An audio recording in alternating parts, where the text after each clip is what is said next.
Eu venho de um lar muito simples, muito humilde. Meus pais estudaram muito pouco. E um dos sonhos, assim, já desde pequena, era de estudar, de me formar, né? E eu sabia que eles não tinham condições de me ajudar nessa jornada acadêmica, que eu teria que vivê-la e conquistar cada pedacinho dela pelo meu próprio esforço. Mas aprendi com minha avó, já que meus pais se casaram muito novos, eles foram morar com os meus avós. E aprendi com a minha avó a pedir tudo para Deus. Então, pede que Deus responde e Deus atende. E eram coisas simples, coisas pequenas, como: olha, eu quero que amanhã não chova, porque eu quero brincar com alguma amiga, né? A gente vai passear. Então, eu orava pequenas coisas. E as respostas de Deus sempre foram sim. Então, a minha confiança em Deus era muito grande, porque eu pedia e Deus atendia. Eu pedia e Deus atendia. E como é gostoso a gente receber um sim. E como faz bem pra gente quando a gente pede e a resposta vem.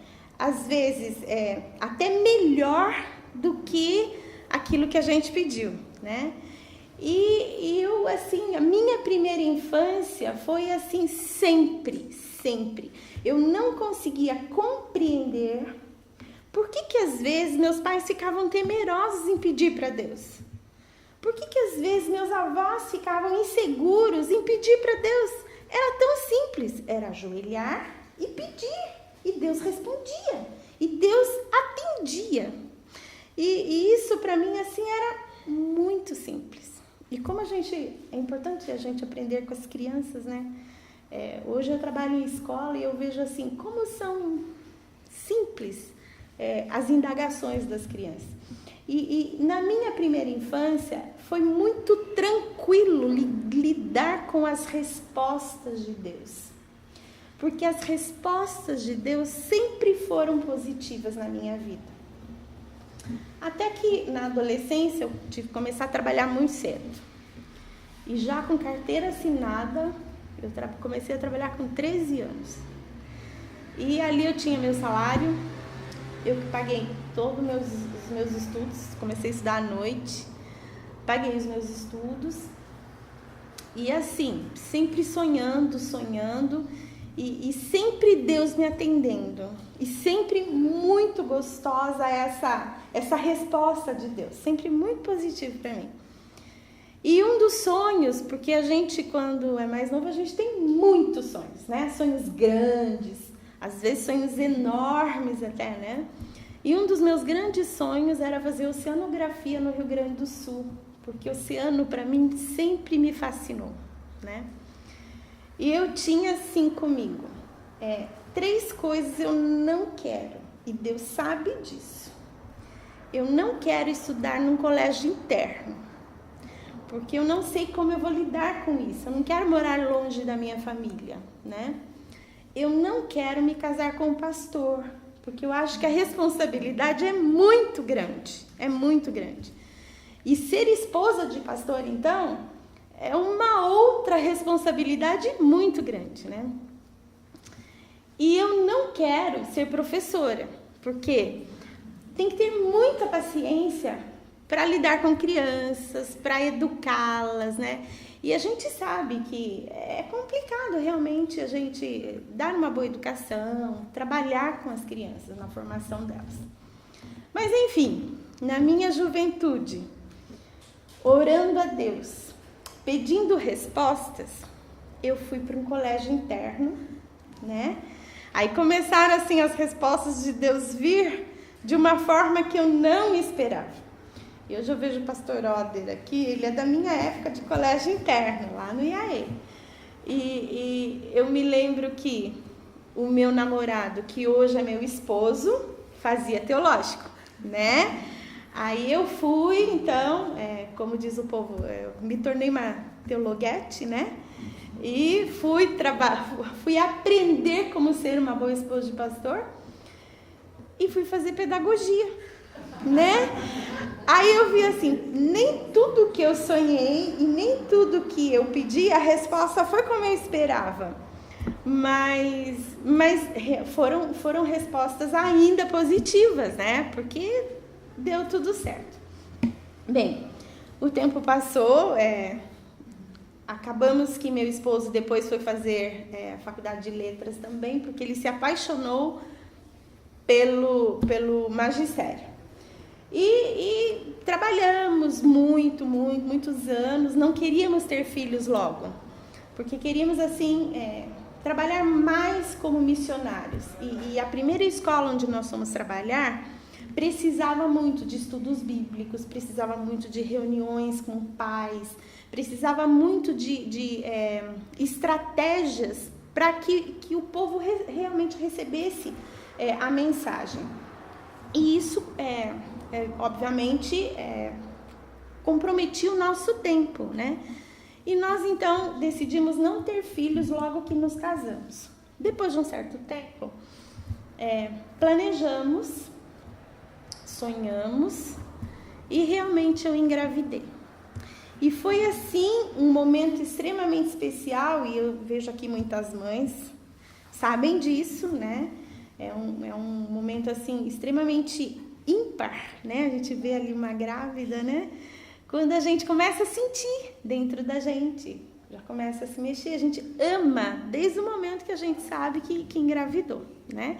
E é um amor que não tem explicação. E assim aconteceu também toda a minha gravidez do meu primeiro filho. Luigi nasceu em outubro de 1993. Era assim, o neto esperado pelas duas famílias e assim, ainda a notícia se tornou assim melhor porque era um menino, logo que todos souberam que era um menino, e era o filho desejado de nós dois. Uma das orações que eu sempre fazia a Deus é que aquele neném não era meu, era de Deus, né? E eu creio que todas as mães têm essa preocupação, né? Eu sou somente um instrumento, né? Mas esse filho é de Deus, não é meu. E nasceu e estava assim, crescendo, se desenvolvendo, quando numa bela manhã de sábado, quando nos arrumávamos, quer dizer, pensávamos já em estar levantando, porque com neném novo, né, até dar banho, cuidar, vai um tempo, né? Então, já estávamos assim nos preparando para nos arrumarmos para a igreja. A minha irmã cantava muito na igreja, ela chegou pedindo um playback, na época dos playbacks, né? Que hoje em dia a gente já não vê mais isso, né? Com CD, com fita cassete. Ela foi pedir emprestado porque ela ia precisar cantar na escola sabatina e tal, e ela queria dar uma ensaiada ainda e tal. E eu me levantei. Antes de sair do meu quarto, eu me lembro assim nitidamente que eu olhei no berço, o neném dormia, respirava tranquilamente ali. E olhei e falei, ai, que dó, né? Vou ter que acordá-lo para que a gente possa chegar a tempo à igreja. Mas enfim, levantei, fui ver quem era, vi que era minha irmã, ela pediu a fita, meu esposo também levantou comigo, peguei o que ela precisava, entreguei a ela e voltei para o quarto, com o objetivo de acordar o neném e nos prepararmos então para irmos para a igreja. Me causou assim um certo estranhamento quando eu olhei para o neném e ele não respirava. Aí me assustei, falei, espera lá, porque mãe tem umas coisas meio estranhas, né? Parece que a gente sempre está olhando, está respirando, a gente tem um certo receio disso, né? Eu olhei, mas o neném não está respirando. Eu chamei meu esposo, falei, alguma coisa está errada. Aí ele falou, isso aí é coisa de cabeça de mãe, né? Não é nada, o neném está dormindo e você não percebeu ainda. E eu toquei no neném. e percebi que ele não respirava realmente. E era um sábado de manhã. Meus pais já haviam saído para a igreja e nós morávamos um pouco distante da igreja que nós frequentávamos. Eu me vi sem chão.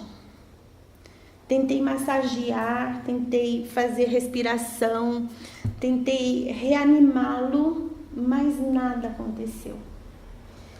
O bebê estava morto.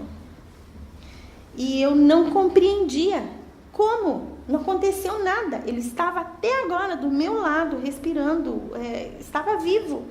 Alguma coisa, o que aconteceu, né? Será que eu não percebi? Não sei, o que está acontecendo? Para nós, foi um momento extremamente terrível. Foi, assim, uma das perdas mais difíceis que eu tive que superar. E pela primeira vez, eu entendi que nem tudo que a gente pedia para Deus, as coisas eram tão bonitas como tinha acontecido na minha vida até ali, né? De repente, me veio à mente assim, será que eu deixei de cuidar? O que eu deixei de fazer? Porque essa é a primeira pergunta que a gente faz como mãe. O que eu deixei de fazer? Onde eu errei? O que aconteceu? Nenhum bebê morre do nada. O que se passou e eu não percebi? Meu esposo, na época, ele entrou assim num desespero muito maior do que o meu naquele momento. O meu choque foi grande e a primeira coisa que eu tentei fazer foi reanimar o bebê. A primeira coisa que ele tentou fazer foi pegar o neném do meu colo e sair com o neném para o hospital. Realmente o neném chegou no hospital, já havia falecido mesmo, não teve como reanimá-lo mais, não aconteceu assim, não teve como reverter essa situação. E como eu já disse antes, era um sábado. Naquela época não tinha celular para estar ligando para minha mãe, me socorre, eu tô aqui. Estávamos nós dois no hospital e sem ter para quem pedir socorro, para quem ligar, porque todo mundo que a gente conhecia estava na igreja. Mas enfim, um casal de amigos passou por lá e foi avisar minha família. Irmãos, eu acho que não existe dor maior do que uma mãe de braço vazio. Essa foi minha primeira experiência com o luto de alguém muito próximo a mim. E foi minha primeira experiência também com a perda. Não só minha, do meu esposo também. Mas Deus, na sua infinita sabedoria e no seu infinito amor, Ele trabalhou conosco, inclusive, e a gente sabe que realmente Deus está ao nosso lado nos momentos de dor, né? Mas de uma forma, assim, extremamente clara. No dia do velório, eu ouvi muita coisa ruim dos irmãos da igreja. Muita coisa. Que eu não gostaria, assim, que nenhum de vocês ouvisse algumas palavras que nós ouvimos naquele dia. Porque Deus quis assim. Deus não quer a morte de ninguém. Deus não quer nosso sofrimento, né? O meu Deus não, né? Então, porque Deus quis assim, porque... Então, alguns comentários que foram mais dolorosos até de ouvir de pessoas que estavam ali próximas a nós, na mesma igreja que nós frequentávamos, diante de uma situação de dor tão grande. Mas, enfim, passamos por isso e eu tenho, da parte do meu esposo, o único adventista é ele. Ninguém mais da família mas eles não têm religião nenhuma, não vão em nenhuma outra denominação. E uma das falas da minha sogra o tempo todo era: poxa, vocês vão à igreja, vocês fazem isso, aquela coisa de troca, né? Se você é bom, você tem automaticamente de estar recebendo bênçãos, né? Então, se você faz o bem, automaticamente Deus tem que presentear você somente com coisas boas. Mas, e ela falava o tempo todo, e como que Deus fez isso com vocês? Como que Deus fez isso? E o tempo todo em casa falando, e eu tentando conversar com ela. Não, Deus não fez isso, né? Na verdade, o meu Deus me ama, né? Eu não sei o porquê que aconteceu isso, mas eu sei que não era plano de Deus eu passar por todo esse sofrimento. E fomos então, logo depois do enterro, ficar um tempo viajarmos, para que a gente conseguisse espairecer um pouco, sofrer o nosso luto longe dali de casa. E na época, a avó do meu esposo tinha um apartamento em Teresópolis. E fomos para lá, fomos para o Rio, ficamos um pouquinho na casa dos meus sogros e depois fomos para Teresópolis. E todas as vezes que saímos, eu não sei quantos daqui conhecem lá, mas Teresópolis não, Petrópolis. E lá fica o Museu Nacional, lá tem vários pontos culturais que são bem interessantes da gente conhecer. E por sermos professores, então é um motivo a mais de estarmos, visitando. E queríamos realmente passar por essa dor de uma forma mais amena. E, por incrível que pareça, quanto mais a gente andava, mais a gente se encontrava com mulheres com bebê. Porque é sempre assim que acontece a coisa, né? Você nunca vê ninguém, mas quando você aparece, daí que você enxerga, né? Aquele monte de mulheres com bebês no carrinho, e bebês assim, com poucos meses de vida, como tinha sido o meu.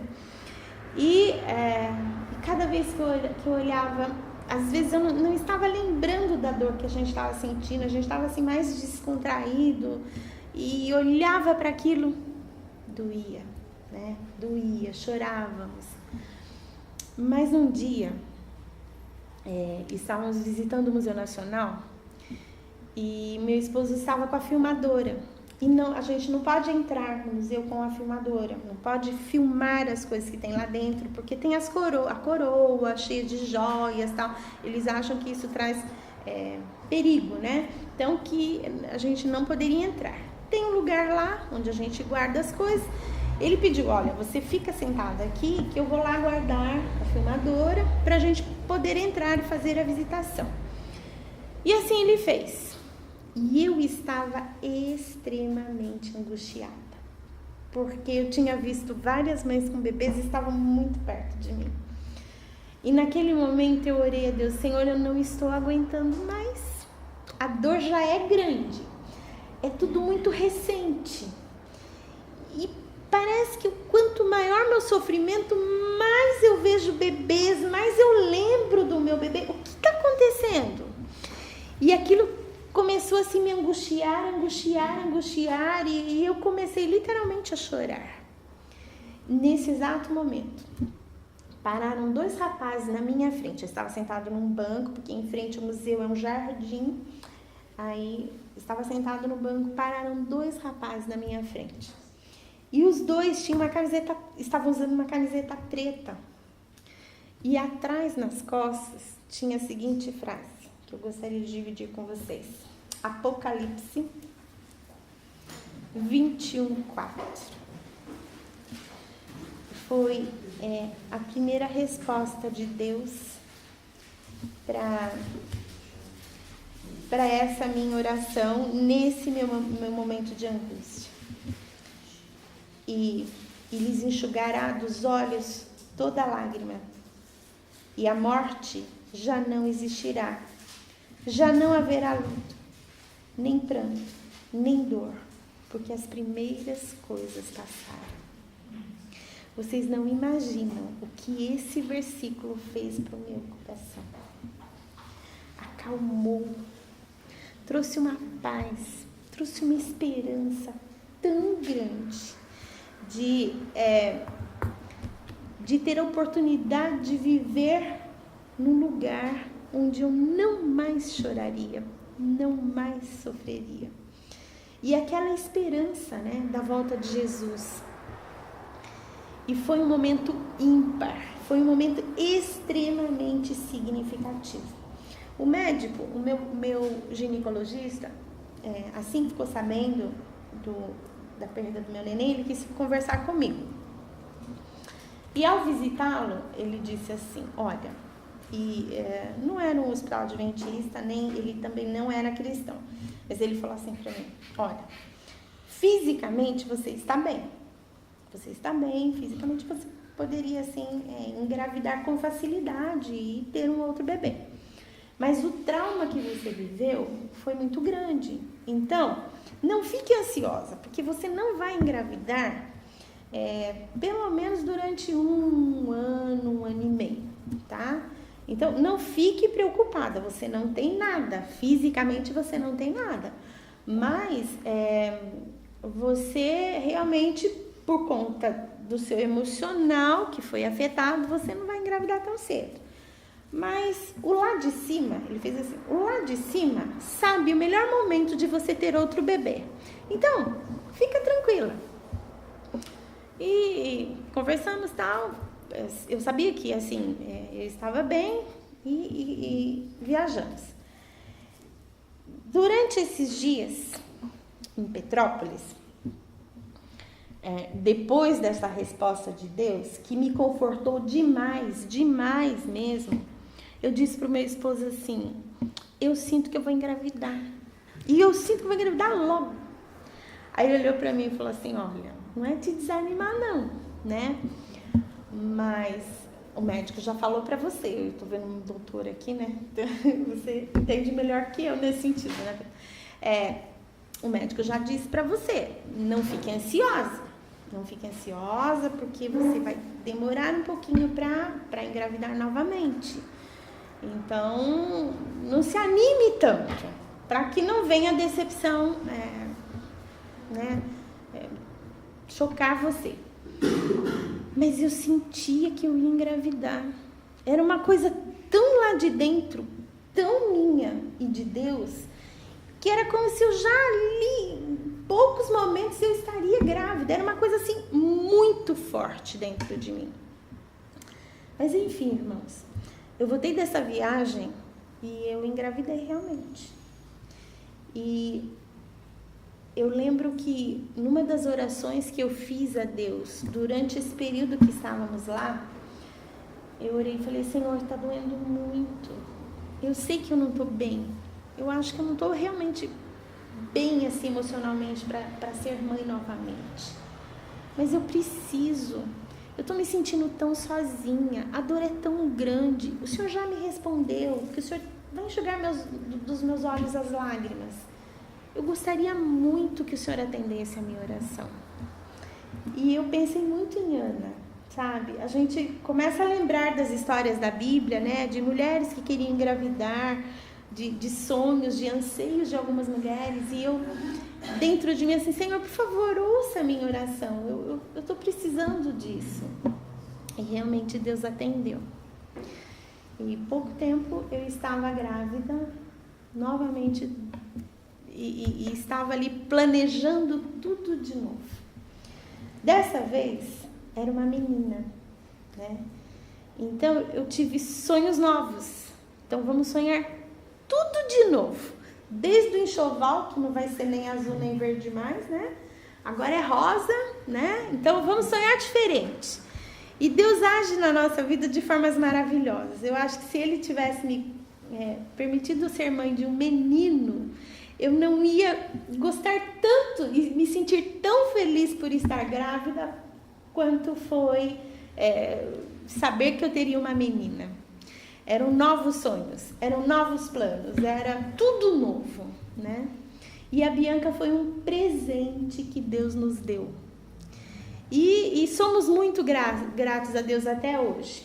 Ela realmente é uma excelente filha, sempre nos trouxe alegria, sempre foi estudiosa, sempre foi uma boa filha, responsável, inteligente. Foi assim, um outro momento na nossa vida. Mas o tempo passou, né? Tive a Bianca ainda era pequena quando nós fomos convidados para trabalhar no IASP. Aí foi quando eu me encontrei com a professora Maurinda, trabalhamos juntas lá um tempo. Mas, irmãos, essa experiência da perda de um bebê, além de nos impulsionar a lermos mais sobre educação de criança, a lermos mais sobre a nossa responsabilidade enquanto pais, ocorreu que em seguida, eu grávida ainda, 3 amigas minhas passaram pela mesma situação de perda de bebê. E foram perdas, assim, piores do que a minha. E eu estava tão bem, eu estava tão, assim, porque o luto, ele tem um período, né? A gente passa por diversos sentimentos. Mas eu estava me sentindo tão bem que eu me senti em condições de ajudar algumas pessoas. E logo depois disso, eu me lembro, assim, algumas situações pontuais, as quais eu e meu esposo fizemos visitas para as pessoas e tínhamos o que contribuir para amenizar a dor delas, que passaram, assim, pela mesma dor que a gente. Mas, enfim, isso mudou muito o nosso olhar sobre o mundo. Isso mudou muito o nosso olhar sobre pessoas. Algumas coisas que eu acho que me marcaram demais. Durante o período do luto, não fale muita coisa. A pessoa que está sofrendo, ela não quer ouvir. Ela só quer colo. Ela só quer chorar. Ela só quer sofrer. Então, não adianta, qualquer coisa que você vai falar, a pessoa até vai lembrar de algumas palavras suas. Mas o que as pessoas que estão passando no momento de luto precisam é do seu carinho, é do seu ombro, é que você chore junto, é saber que pode sofrer, que ela vai estar ali sofrendo com você. É essa coisa de dividir esse momento de dor. Isso é muito importante. Isso me ajudou muito, porque eu não vivi isso. Eu vivi muito o contrário, eu escutei muita gente falar muita coisa. E uma das coisas que me marcou muito foi dizerem que o meu filho só estaria no céu se eu fosse salva. E não foi assim, 1 ou 2 pessoas, não. Foram várias pessoas. E isso me incomodava. Pera lá. Quem morreu para nos dar salvação foi Jesus. Quem sou eu para salvar meu filho? Pera lá, alguma coisa está errada nisso tudo. Então, existem algumas coisas que a gente fala no momento assim de dor. A nossa intenção é de ajudar a pessoa enlutada. Mas a gente acaba falando coisas que a gente ouviu, às vezes na igreja, ouviu alguém, às vezes a gente deduziu e que não contribuem para ajudar. Então, não fala, dá colo, ouça, fica junto. Se compadeça da dor. Eu acho que esse partilhar o momento de dor, de angústia, de tristeza, é a melhor ajuda que a gente pode dar para a pessoa. É a melhor, sabe? Depois, com o tempo, sim, você vai colocando palavras de encorajamento, sonhando novos sonhos com a pessoa, né? Mas é o tempo, e o luto, ele passa por um período, ele passa por estágios. E é importante a gente compreender isso para que a gente possa ajudar as pessoas. Mas, irmãos, o nosso olhar sobre pessoas mudou demais. Demais. As pessoas começaram a se tornar mais importantes do que tudo na nossa vida. Do que comprar casa, do que carro novo, do que... E começamos a amar mais momentos em família.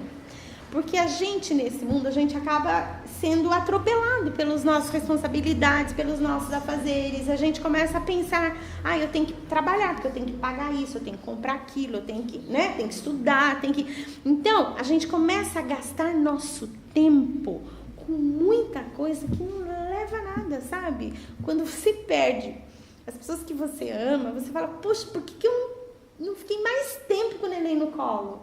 Por que eu não beijei mais meu neném? Por que eu, A gente começa a olhar as pessoas, poxa, é tão importante amar o outro. Mesmo que esse outro não seja o meu parente.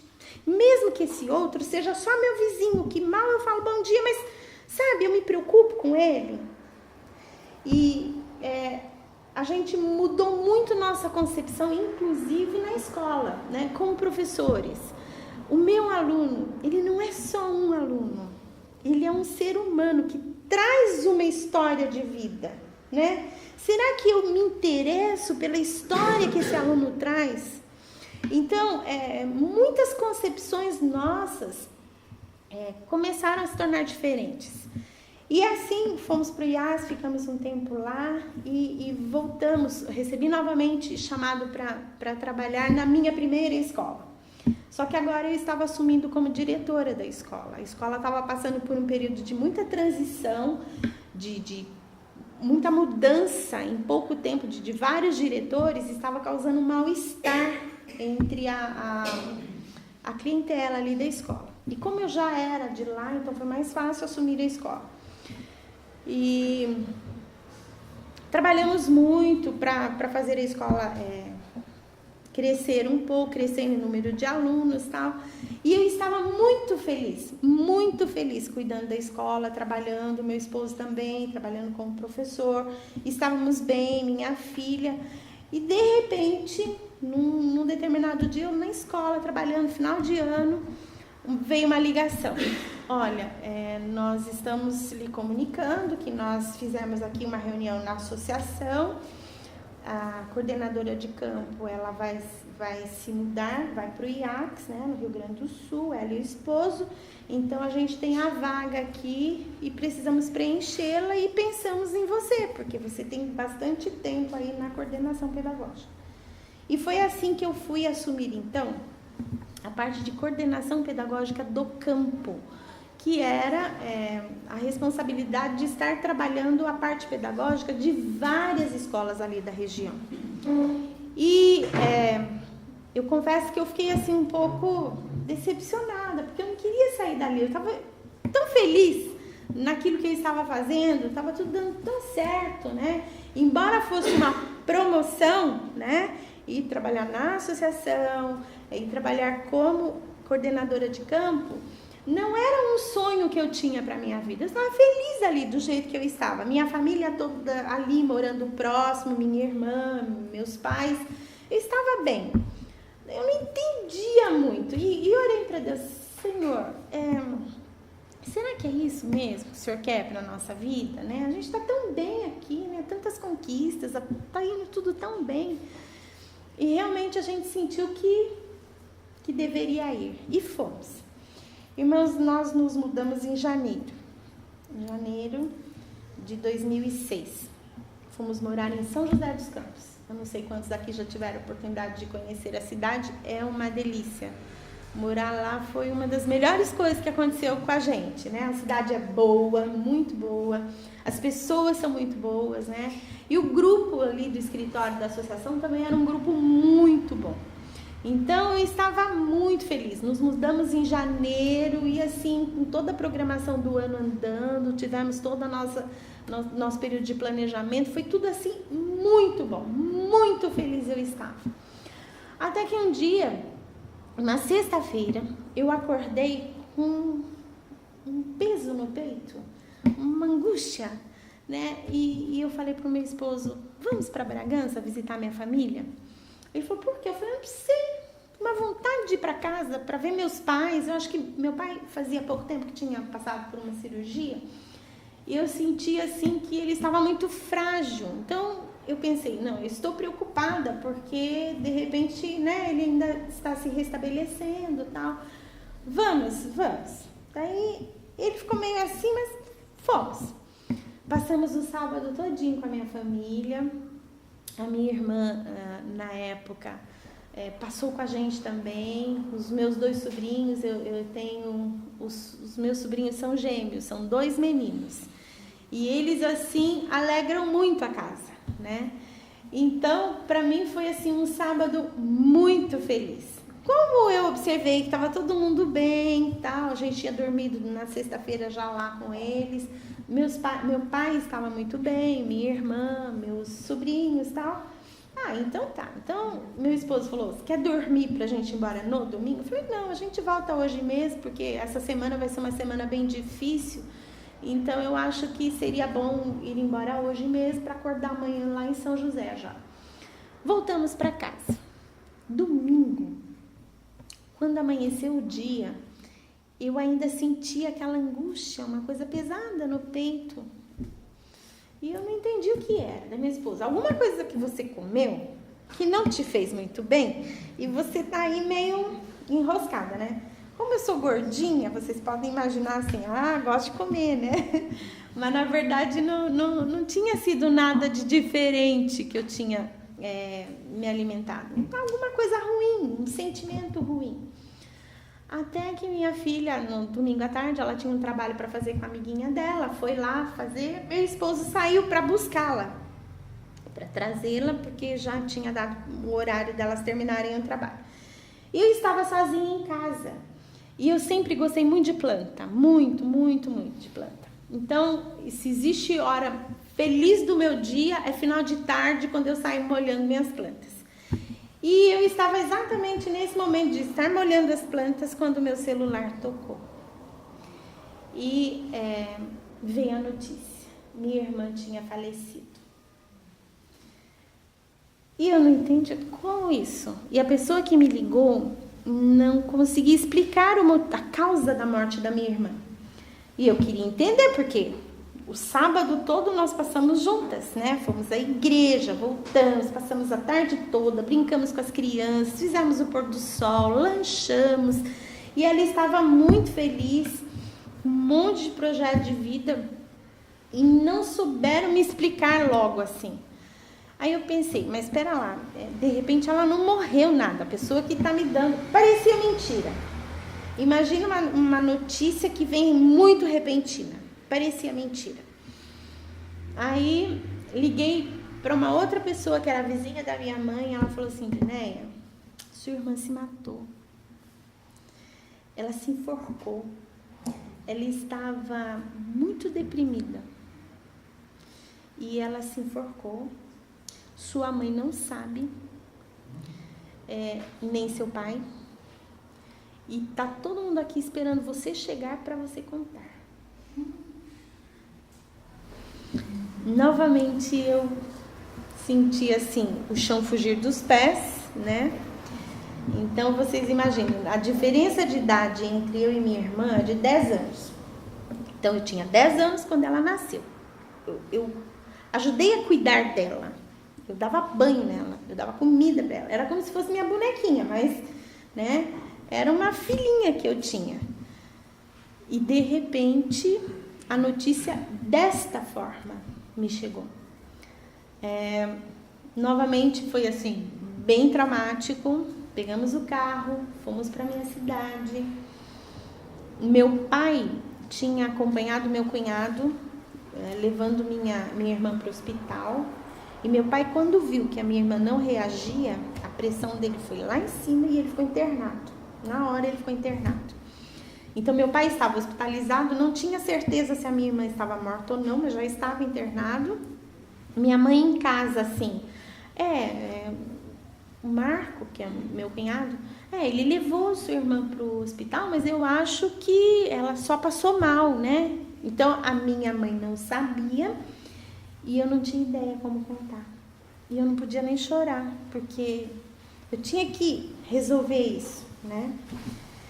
Meu esposo foi para o hospital, foi acudir meu pai, e eu fiquei ali com a minha mãe, orei muito a Deus, com muito jeito eu contei para ela. Irmãos, foi o pior fim de semana que eu podia viver naqueles momentos, os quais eu vinha vivendo dias muito felizes, de realização profissional muito grande. E novamente ali passando por uma perda extremamente significativa. Contei para minha mãe, ela também passou mal, fomos todos para o hospital para cuidar do meu pai, da minha mãe, mas enfim, teve o velório e o legista chama o meu esposo um pouquinho antes de liberar o corpo da minha irmã para irmos todos pro velório dela. Ele chamou meu esposo e falou assim: escuta, você que é o marido? Ele falou, não, eu sou cunhado, mas posso ajudar em alguma coisa, né? Eu tô aqui pra isso. Ele falou, olha, a história que chegou até mim é que essa moça estava com depressão e que ela chegou a cometer suicídio pelo tamanho da depressão que ela vinha vivendo. Mas vem até aqui, porque o corpo fala, né? E o legista tá ali para isso mesmo, né? Para fazer todo um levantamento, né? Aí ele começou a falar, olha, uma pessoa em depressão, para chegar nesse ponto de cometer suicídio, ela já está assim em alto grau de depressão. Então, é uma pessoa que já não quer mais tomar banho, é uma pessoa, né? Ele falou, olha só, observe as unhas dela, estão cuidadas. Observe como ela está depilada. Observe isso, observe aquilo. E começou a mostrar todos os traços de alguém que não estava em depressão.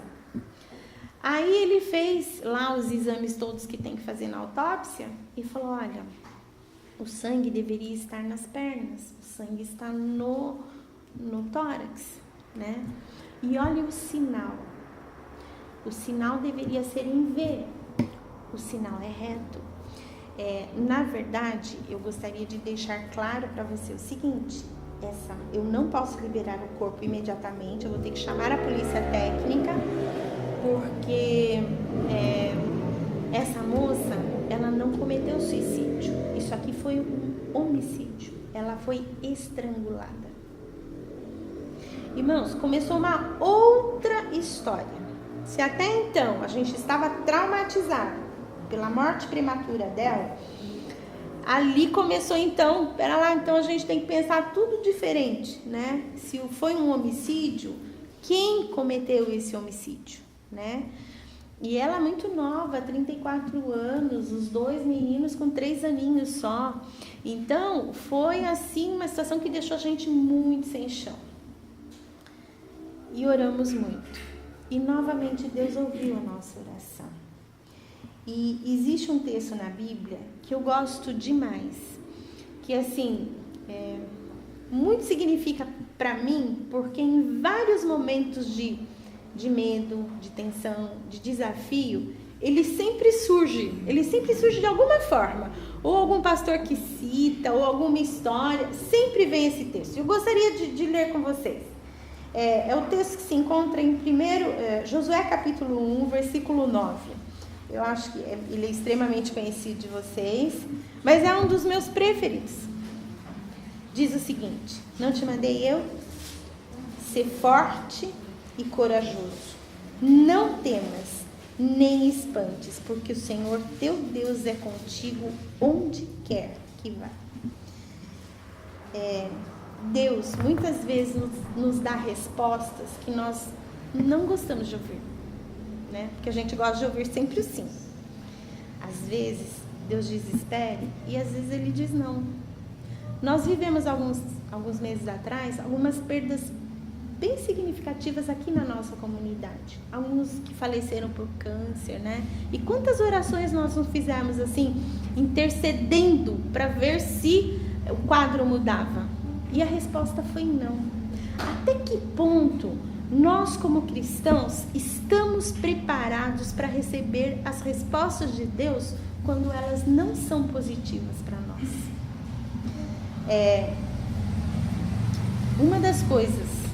Uma das grandes lições que eu aprendi com essas duas perdas, muito importantes na minha vida, foi a palavra ressignificação. Essa palavra tem muito sentido para mim. Nós colocamos sentido na nossa vida e planejamos ela de um jeito e nem sempre ela acontece dessa forma. Muitas vezes a vida dá uns baques na gente, né? A gente leva umas rasteiras, a gente passa por alguns momentos difíceis, a gente passa por provações extremamente sérias. Aí chega o momento da gente ressignificar a nossa vida. E graças a Deus que Ele está do nosso lado, pronto para nos ajudar. E eu queria terminar dizendo para vocês que em muitos outros momentos Deus me ajudou. nesses dois. Eu acredito que foram os mais fortes, foram os mais terríveis que nós já vivemos. Mas eu diria quantas coisas e quantas lições nós aprendemos das desgraças também, das coisas ruins. E como eu almejo o céu. Eu diria para vocês que se para almejar o céu a gente precisa passar por algumas coisas, eu acho que, sabe, é tão importante quando a gente olha ao redor e vê que esse mundo, a gente está aqui só de passagem. Nosso lugar não é aqui, né? E que existe um lugar realmente que nós não vamos mais chorar, nós só vamos sorrir e cantar. E eu queria fechar com essa experiência, com essa esperança. Existe um lugar onde nós vamos sorrir e cantar. Eu quero estar nesse lugar. Porque eu almejo cuidar do meu filho nesse lugar. Almejo também encontrar a minha irmã nesse lugar. E almejo viver muitas coisas boas com Jesus. E eu desejo que esse mesmo desejo esteja no seu coração nessa noite. E que, de alguma forma, você possa utilizar esse meu testemunho para que você tenha alegria em poder olhar para o outro, sentir o outro como seu irmão e ver que nós não somos nada, né? Mas que estamos aqui de passagem e que estamos a caminho de um lugar muito melhor, né? Que o Senhor abençoe a todos vocês.